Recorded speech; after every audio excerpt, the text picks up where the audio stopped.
नमस्कार, स्वागत है आपका बिहार समाचार में। एक बड़ी खबर आ रही है कि मुख्यमंत्री नीतीश कुमार जी पलटी मारने वाले हैं। नीतीश कुमार जी फिर से बीजेपी के साथ मिलकर सरकार बना सकते हैं। तो इधर राम मंदिर को लेकर बड़ी खबर आ रही है। साथ ही बिहार में भयानक ठंड शुरू होगा। मौसम विभाग ने फिर से खतरनाक अलर्ट जारी कर दिया। तो वहीं बिहार में लाखों पदों पर सरकारी नौकरियां निकाल दी गई है। शराबबंदी को लेकर भी बड़ी खबर है। तो आज की बिहार की महत्वपूर्ण खबरों पर बात करेंगे। इससे पहले आपसे एक छोटी सी अनुरोध है, कृपया वीडियो को एक प्यारा सा लाइक अवश्य कर दीजिएगा। आपका लाइक करना ही हमारी मेहनत का फल होता है। एक बड़ी खुशखबरी है। संविदा स्वास्थ्य कर्मियों का मानदेय 25% तक बढ़ा दिया गया। 8,000 एएनएम सहित 17,000 स्वास्थ्य कर्मियों को इसका लाभ मिलने वाला है। देखिए, राज्य में संविदा पर बहाल स्वास्थ्य कर्मियों के लिए बड़ी खुशखबरी है। राष्ट्रीय स्वास्थ्य मिशन के तहत कार्यरत स्वास्थ्य कर्मियों को प्रतिमाह मानदेय में 10 से 25% तक की बढ़ोतरी कर दी गई है। देखिए, जिन कर्मियों का मानदेय पहले कम था उनके मानदेय में 25% तक की बढ़ोतरी की गई है, जबकि पहले से जिनका अधिक मानदेय था उन्हें 10% तक की बढ़ोतरी की गई। साथ ही संविदा पर कर्मियों को न्यूनतम अब 15,000 रुपया दिया जाएगा। जैसे कि पहले एएनएम को 12,500 रुपए मिलते थे, प्रखंड सामुदायिक उत्प्रेरक को 12,000 रुपए मिलते थे, लेखापाल को 12,500 रुपए, प्रखंड मूल्यांकन सहायक को 12,500, कालाजार टेक्नीशियन को 12,000। तो इन सभी को अब 15,000 रुपया न्यूनतम मिलेगा। साथ ही पहले जैसे हॉस्पिटल मैनेजर हो गया या फिर जेएनएम ए ग्रेड वालों को जैसे 20,000 रुपया मिलता था, हॉस्पिटल मैनेजर को 25,000 रुपया, तो इनका जो मानदेय मिलता था उसमें से 10 से 15% तक की बढ़ोतरी की गई है। संविदा कर्मियों के मानदेय में 2,500 रुपया से लेकर 5,000 रुपया तक की वृद्धि कर दी गई। एक बड़ी खुशखबरी है। जो सरकारी नौकरी की तलाश कर रहे हैं उनके लिए बड़ी खुशखबरी है। रेलवे में 5,696 सहायक लोको पायलट की बम्पर भर्ती होने वाली है। देखिए, असिस्टेंट लोको पायलट की बहाली के लिए नोटिफिकेशन निकल चुका है और इसके लिए आवेदन प्रक्रिया भी शुरू हो चुकी है। 20 जनवरी से ही आवेदन किया जा रहा है। आवेदन करने की अंतिम तारीख है 19 फरवरी 2024 तक है। आयु सीमा की बात करें तो 18 से लेकर 30 वर्ष तक आयु सीमा तय की गई है। और शुल्क यदि बात करें तो जनरल वालों को 500 रुपये लग रहा है, बाकी अदर कैटेगरी वालों को शुल्क में कटौती करके 250 रुपये का भुगतान करना पड़ेगा। अब रही बात कि इसके लिए आखिर योग्यता क्या होगी, तो देखिए, यदि उम्मीदवारों ने मैट्रिक पास किया है तो इसके लिए आवेदन किया जा सकता है। मैट्रिक पास वाले भी आवेदन कर सकते हैं। तो आरआरबी की ऑफिशियल वेबसाइट पर जाएं और जल्दी से आवेदन करें। मैट्रिक पास वालों के लिए सुनहरा मौका है। सहायक लोको पायलट यानी असिस्टेंट लोको पायलट में यदि आपका चयन हो जाता है तो स्टार्टिंग से ही आपको 60 से 70,000 रुपए तक वेतन मिलेगा। और 4 से 5 महीने तक यदि आपने काम कर लिया और लोको पायलट बन गए तो आपकी सैलरी लाख रुपए से भी ज्यादा हो जाएगी। हालांकि यदि आपको जानकारी नहीं हो तो बता देता हूं, पिछली बार जब असिस्टेंट लोको पायलट का जॉब निकला था तो आरआरबी रांची जोन से मेरा सिलेक्शन हो चुका था। हालांकि मैंने जॉब को छोड़कर यूट्यूब को ही कंटिन्यू रखने का फैसला लिया। कॉल लेटर हमारे हाथ में था, फैसला हमें लेना था कि आखिर हमें करना क्या है, जॉब करना है या यूट्यूब को ही कंटिन्यू रखना है। तो हमने यूट्यूब को चुना। हालांकि एक बहुत अच्छी सर्विस है। एएलपी का जॉब करके आप देश सेवा कर सकते हो। तो एक सुनहरा मौका है, जल्दी से अप्लाई करें। पूरा बिहार भीषण शीतलहर की चपेट में है। बिहार में भीषण शीत दिवस का खतरनाक अलर्ट जारी कर दिया गया है। बिहार में इतनी ज्यादा ठंड बढ़ेगी मौसम विभाग ने भी पहले नहीं सोचा था। अचानक से मौसम में परिवर्तन होने से लोग भी काफी परेशान हैं। पूरे बिहार में कोल्ड डे का अलर्ट जारी हो गया है। मौसम विभाग ने कहा कि अभी 5 दिनों तक हाड़ कपा देने वाली ठंड जारी रहेगी। अभी किसी भी तरह की कोई भी राहत नहीं मिलेगी। इतना ही नहीं, 26 से 27 जनवरी को पूरे बिहार में बारिश का भी अलर्ट जारी हो गया है। बारिश के बाद और भी भयानक तरीके से बिहार में ठंड बढ़ने वाली है। मौसम विभाग ने कहा है कि अभी 31 जनवरी तक ये भयानक ठंड जारी रहेगा। ठंड के कारण कई स्कूलों को बंद कर दिया गया है। ट्रेनें लगातार कैंसिल हो रही है। कई विमानों को भी रद्द कर दिया गया है। हालात इतनी गंभीर है कि कश्मीर वाली ठंड बिहार में पड़ गई है। बिहार के कई शहरों का तापमान 4 से 5 डिग्री सेल्सियस तक न्यूनतम तापमान पहुंच गया है।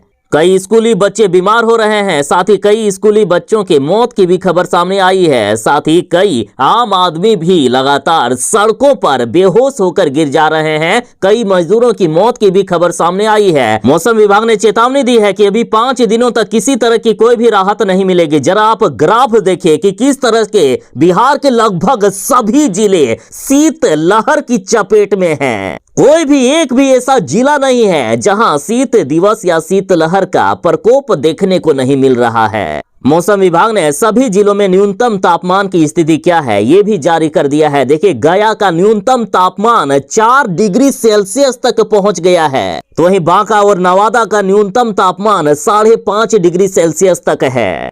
साथ ही मौसम विभाग ने प्रेस विज्ञप्ति जारी करते हुए लोगों को सावधान रहने की अपील की है। कहा है कि इस भयानक ठंड में जरा बच के रहें।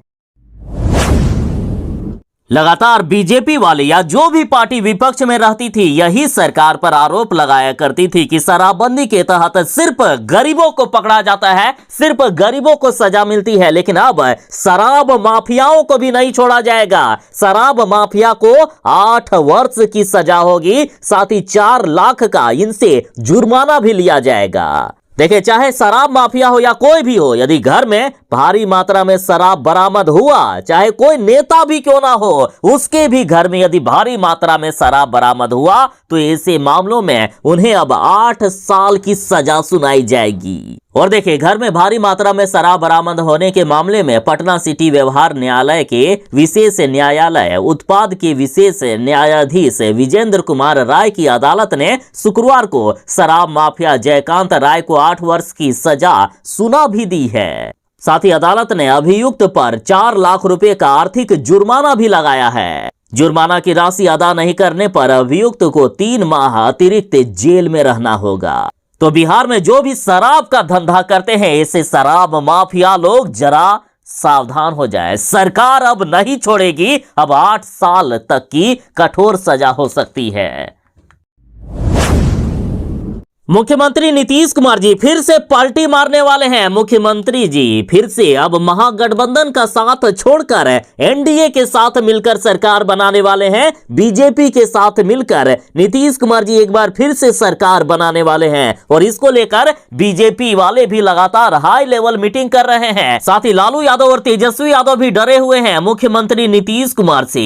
लालू यादव और तेजस्वी यादव मुलाकात कर रहे हैं। बीते दिन मुख्यमंत्री आवास में लालू यादव और तेजस्वी यादव मिलने पहुंचे। बंद कमरे में पौने घंटे तक बातचीत हुई। तो इधर जीतनराम मांझी ने बड़ा फैसला कर दिया है। जीतनराम मांझी ने सीधा कह दिया है कि 25 जनवरी को ही बिहार में सरकार बदल जाएगी। 25 जनवरी को मुख्यमंत्री नीतीश कुमार जी महागठबंधन का साथ छोड़कर बीजेपी के साथ मिलकर सरकार बना लेंगे। जीतनराम मांझी ने बड़ा खुलासा करते हुए अपने पार्टी के सभी विधायकों और नेताओं को पटना में ही रहने के निर्देश दे दिए हैं, क्योंकि जीतनराम मांझी भी एनडीए में है। एनडीए में आखिर क्या क्या हो रहा है, सारी बातों का खबर मांझी को है। अन्य ने खुलासा तो नहीं किया, लेकिन जीतनराम मांझी ने खुलासा कर दिया कि एनडीए में आ रहे हैं मुख्यमंत्री नीतीश कुमार जी। बिहार में 25 जनवरी को ही सरकार बदल जाएगी। जीतनराम मांझी बोले कि दिल्ली में रहने के बावजूद बिहार के वर्तमान राजनीतिक हालात पर मेरी नजर है। राज्य के राजनीतिक हालात को ध्यान में रखते हुए मैंने अपने सभी माननीय विधायकों को आगामी 25 जनवरी तक पटना में ही रहने के निर्देश दे दिए हैं, क्योंकि 25 जनवरी को बिहार में सरकार बदलेगी। दरअसल नीतीश कुमार जी जिधर फायदा देखते हैं उधर ही पलटी मार देते हैं। हर बार नीतीश कुमार जी ऐसा ही करते हैं। इस बार महागठबंधन में नीतीश कुमार जी गए थे। इनको लग रहा था कि इंडिया गठबंधन का संयोजक भी हम ही बनेंगे और हम ही को पीएम कैंडिडेट बनाया जाएगा, लेकिन नीतीश कुमार जी को पीएम कैंडिडेट नहीं बनाया जा रहा है, जिससे वे काफी नाराज हैं। लालू यादव और तेजस्वी यादव लगातार नीतीश कुमार को मनाने की कोशिश कर रहे हैं, लेकिन इनकी सारी कोशिशें फेल जा रही है। यदि संविदा कर्मी सरकारी नौकरी करना चाहते हैं तो इनके लिए बड़ी खुशखबरी है। अब बहाली में संविदा कर्मियों को अलग से 25 अंक दिया जाएगा। देखिए, पशुपालन व मत्स्य संसाधन विभाग ने सेवा शर्त नियमावली 2007 में संशोधन कर दिया है। इसके तहत अब विभाग की भर्ती में संविदा कर्मियों को अलग से अधिकतम 25 अंक मिलेंगे। शेष चयन प्रक्रिया 75 अंक की होगी। संविदा पर किए गए प्रत्येक वर्ष की सेवा के लिए 5 अंक निर्धारित किए गए हैं। अधिकतम 25 अंक ही अलग से दिया जाएगा। राज्यपाल के आदेश से विभाग ने इसकी अधिसूचना भी जारी कर दी है। बिहार सरकार, केंद्र सरकार, पंचायत व नगर निकाय तथा बिहार में अवस्थित निजी व सरकारी संगठनों में संविदा पर कार्य कर रहे अभ्यर्थियों को इसका लाभ मिलेगा। समान पद की बहाली में ही अभ्यर्थियों का इसका लाभ दिया जाएगा। अगर संविदा पर कोई कंप्यूटर ऑपरेटर कहीं कार्यरत है तो उसे पशुपालन विभाग में कंप्यूटर ऑपरेटर की भर्ती में 25 अंक नए प्रावधान के तहत लाभ दिया जाएगा। दूसरे चरण में नियुक्त हुए नए शिक्षकों के लिए स्कूल आवंटन की प्रक्रिया शुरू हो गई है। देखिए, बड़ी खबर है कि बिहार लोक सेवा आयोग की ओर से दूसरे चयन में चयनित शिक्षकों के स्कूल आवंटन की कार्यवाही शुरू कर दी गई। इसी क्रम में शुक्रवार को नालंदा और नवादा जिले के नए शिक्षकों और स्कूलवार पदों की विवरणी भी संबंधित पोर्टल पर एंट्री कर दी गई है। अब विभाग प्रारंभिक जाँच करने के बाद सॉफ्टवेयर के माध्यम से शिक्षकों को स्कूल का आवंटन करेगा। मालूम हो कि दूसरे चरण में 94,000 शिक्षकों का चयन हुआ है। वहीं पहले चरण के पूरक रिजल्ट में 2772 शिक्षक सफल हुए हैं। जिनकी भी काउंसलिंग हुई है उनका स्कूल का आवंटन होना है। चयनवार सभी जिले के पदाधिकारी विभाग आकर पूरी विवरणी पोर्टल पर अपलोड कराएंगे। सभी जिलों को निर्देश दिया गया है कि जल्द से जल्द ये काम पूरा कर लें। इसके बाद सभी शिक्षकों को स्कूल आवंटित कर दिया जाएगा। उसके बाद शिक्षक अपने आवंटित स्कूल में योगदान देंगे और पढ़ाई का कार्य शुरू करेंगे।